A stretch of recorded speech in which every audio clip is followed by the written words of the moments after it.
अस्सलाम वालेकुम। बहुत बड़ी खुशखबरी देने लगा हूं उम्रा वीजा के हवाले से।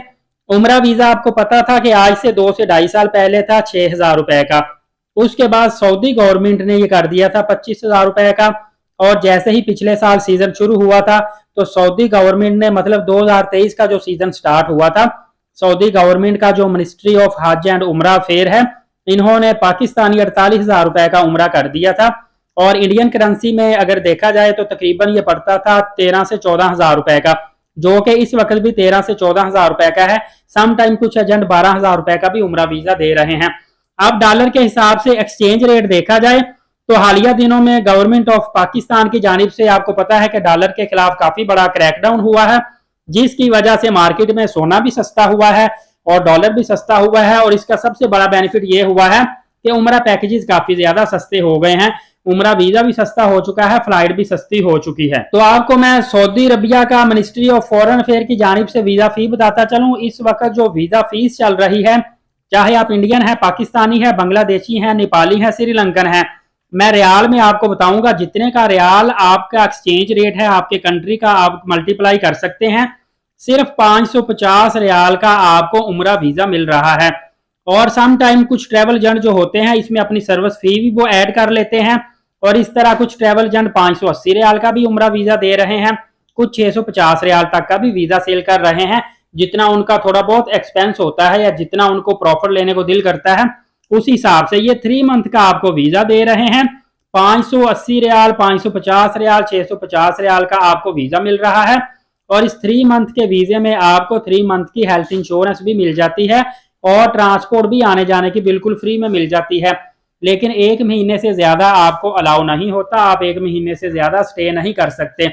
और जो हेल्थ इंश्योरेंस मिलती है उसमें 1 लाख रियाल तक का आप ट्रीटमेंट करवा सकते हैं। इसके लिए आपने एक चीज का ख्याल रखना है कि आपको वीजा के लिए जो डॉक्यूमेंट चाहिए होते हैं, 6 माह के वैलिड आपके पास पासपोर्ट होना जरूरी है, आईडी कार्ड भी वैलिड होना आपके पास जरूरी है, और वाइट बैकग्राउंड वाली पिक्चर होना भी जरूरी है।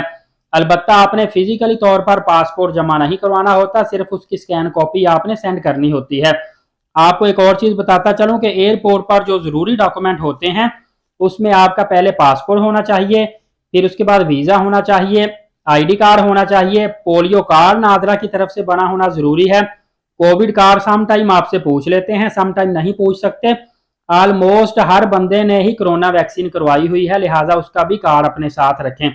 हेल्थ इंश्योरेंस का वॉचर भी ट्रैवल एजेंट से आप लाजमी ले लें, और ट्रांसपोर्ट वॉचर भी आप लाजमी अपने साथ रखें, ताकि आप जैसे ही किंग अब्दुल अजीज एयरपोर्ट टर्मिनल 1 पर उतरेंगे, वहां से जो शिरके की बसें हैं आपका वॉचर देखकर आपको फ्री में वहां से जद्दा तक ले जाएं। अदरवाइज आपको परेशानी का सामना करना पड़ सकता है, या 30 से 35 रियाल आपको टिकट लेकर अपने पैसों पर वहां से हरम शरीफ तक जाना पड़ेगा, आपको परेशानी हो सकती है।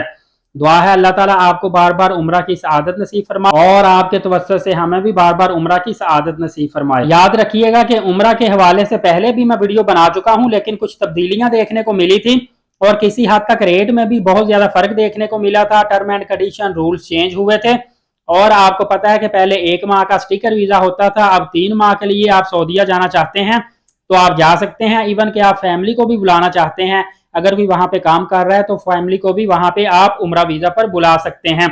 सऊदीया ने कुछ महीने से 90 डेज का वीजा मुतारफ करवाया हुआ है, ये ई वीजा होता है, और इसके लिए आपको असल पासपोर्ट जमा करवाने की जरूरत भी नहीं पड़ती, ना ही आपको खुद चलकर एम्बेसी में जाने की जरूरत पड़ती है, बल्कि ऑनलाइन ही आप खुद भी चाहें अप्लाई कर सकते हैं। लेकिन इशू ये है कि अगर खुद आप अप्लाई करेंगे, नुसुक एप्लीकेशन है या visa.mofa.gov.sa, ये वेबसाइट है ministry of foreign affair Saudi Arabia की, यहाँ से भी अप्लाई वीजा कर सकते हैं। लेकिन किसी ना किसी तरीके से, क्योंकि इसके अंदर शिरके और कंपनीज इन्वॉल्व होती हैं, तो आपको ट्रैवल एजेंट की जरूरत पड़ ही जाती है। इसीलिए आप खुद अप्लाई मत करें, ना ही मैंने कभी बताया है कि आप खुद अप्लाई करें, खुद वीजा हासिल करें। गलतियां हो सकती हैं, आपकी फीस आया हो सकती है, लिहाजा आप ट्रैवल एजेंट के थ्रू ही वीजा अप्लाई करें, वो आपको ज्यादा आसानी होती है। मजीद इसमें यह भी चेंजिंग आई है कि पहले आपको होटल बुकिंग लेकर जाना पड़ती थी, अब होटल बुकिंग आपके लिए जरूरी नहीं है, आप विदाउट होटल बुकिंग भी जा सकते हैं।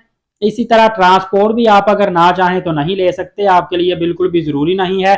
आप सऊदी अरबिया में किसी भी शहर के अंदर स्टे कर सकते हैं, कोई आपसे ये नहीं पूछेगा कि आप उम्रा पर आ रहे हैं, आप रियाज में क्यों जा रहे हैं, दमाम में क्यों जा रहे हैं, ताइफ में क्यों जा रहे हैं, आप किसी भी जगह पे और किसी भी एयरपोर्ट पे लैंड कर सकते हैं। और इसी तरह अगर आपने 1 महीना के ऊपर मजीद आपने दूसरे महीने भी स्टे करना है या तीसरे महीने भी स्टे करना है, तो पहले आपको इन्फॉर्म करवाना पड़ेगा अपने ट्रैवल एजेंट को। बेशक आपका वीज़ा 3 माह का है, आप फिर भी ट्रैवल एजेंट को इन्फॉर्म करेंगे, आपके डेज एक्सटेंड करेगा और आपसे थोड़ी सी फ़ी और डिमांड करेगा। उसके बाद वो आपको मजीद 2 से 3 माह तक वहाँ रहने की इजाज़त दे देगा और आपकी टिकट भी आगे कर देगा। उससे आपको काफ़ी ज़्यादा फ़ायदा हासिल होगा।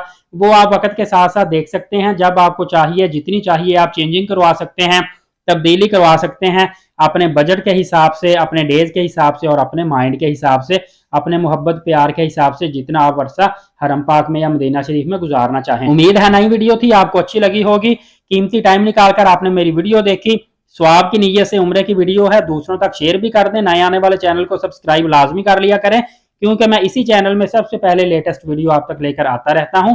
वीज़ा वर्ल्ड नाजरीन का टाइम निकालकर वीडियो देखने का बहुत ज़्यादा शुक्रिया। इजाज़त दीजिए, अल्लाह हाफ़िज़।